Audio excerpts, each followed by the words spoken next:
Раніцай 11 жніўня ў Івацэвіцкім раёне на участку дарогі М1 на службовым аўтамабілі вадзіцель аднаго з польскіх фірм трапіў у ДТЗ, у выніку якога загінуў.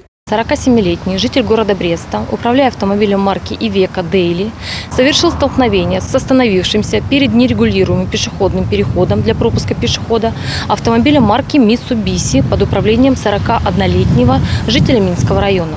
По факце ДТЗ со смяротным зыходам праводзіцца праверка. 17 злачынстваў здзейснена на тэрыторыі вобласці за выхадныя.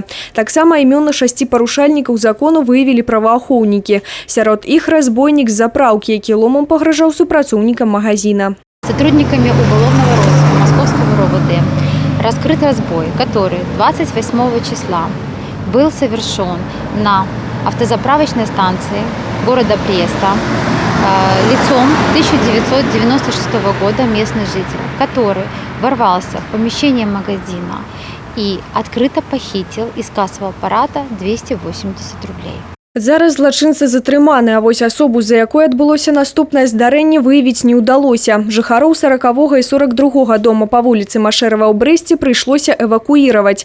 Пасярод аркі жанчына ўбачыла падазроны пакет чорнага колеру, аб чым паведаміла ў міліцыю. Праваахоўнікі разам з супрацоўнікамі МНС і сапёрнай групай выехалі на месца.